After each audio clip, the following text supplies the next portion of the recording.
Okay, so I have an update for everybody because you've probably been wondering what the heck I'm doing. We have been working hard to design a hand-counted primary using the Echo hand-counted method, which is, in my opinion, the best method for hand counting that I've seen demonstrated and that I've participated in. I didn't have anything to do with Echo, the creation of it or anything. I've just been promoting it because I like it a lot, and it is nationally applicable.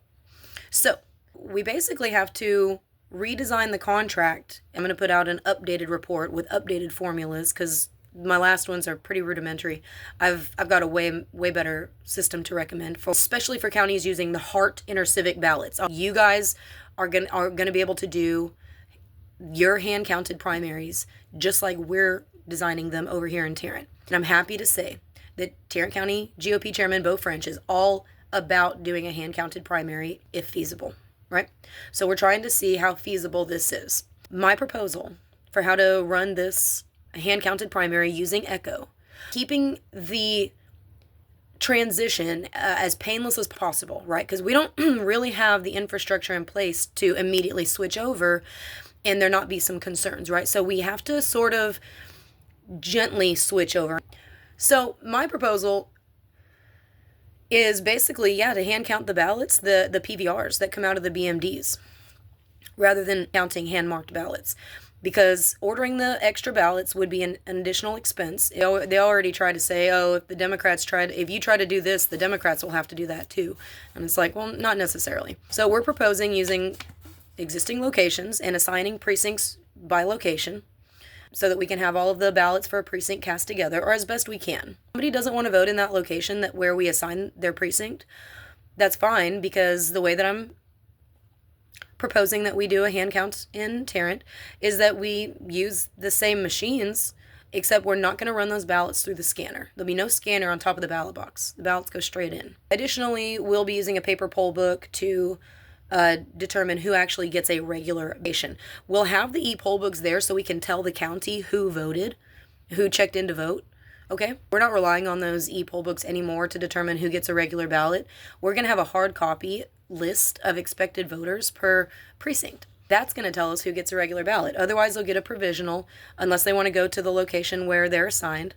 There are a lot of instances of the county not adding the registrations in time prior to the election. So 3 days into the election, we're seeing names added to the e-poll books. There's more people registered now in this precinct. We're not going to be doing that anymore. The county can add whoever they want, but we're going to be tracking that. And so, if you have to vote a provisional ballot because the county didn't add your registration in, okay, well, we're going to see how prevalent that issue is, right? We'll take that down to the legislature, no problem. We need to cast all of our ballots by precinct in order to do a hand count. Well, because we need to get an accurate precinct return, right? Because we have to report by precinct. We typically vote by precinct, and we have to report out by precinct. We have to cast all of our ballots by precinct. Hello, logical. Additionally, federal law says that if you're not on the list of expected voters, that you should be given a provisional ballot. If the voter insists that they vote there, then we give them a provisional ballot. We'll be able to get them the right ballot style as well. And honestly, we should have the same key, so we shouldn't even have to print any barcode from the e-poll book at all. We should be able to use the same access code for all these ballots, unless they're voting provisionally, then we'll print that up. Anyways, I'm getting into the details here. We're going to cast our ballots by precinct. That's going to restore auditability by precinct. That's going to restore ballot secrecy because we'll be able to say, okay, everyone's ballots are cast in the right location. So that's going to inherently protect ballot secrecy. That's going to eliminate the need for the redaction of the records after the election. So that's how it also promotes auditability and ballot secrecy. They're kind of tied together in the casting of ballots by precinct, you see. And this is all part of my ABCs of election security, right? Auditability, ballot secrecy, and the last one is chain of custody. Chain of custody now will say stuff like, oh, there's 750 ballots in here, and these voters voted here from these precincts. And that's fine. Great. We don't want to change that. We just want to add the precinct results to the chain of custody. We think that will strengthen the chain of custody. So we'll say 750 ballots, these people voted, right? And these are the results from these precincts. We do believe that will enhance and strengthen the chain of custody. And using the Echo method, we think speediest and cleanest and easiest way to achieve this. So I'm going to re-release my formulas, and by my calculations, we need 200 three-person voting counting teams. Elections. A couple of really 207 three-person counting teams to process all of the early voting ballots in 10 hours, and then to deploy and help the election day polling location teams start to batch and process their ballots, right? We have our projections for our expected number of voters and our expected turnout. You know, that's basically how you determine how many ballots you'll be needing to process.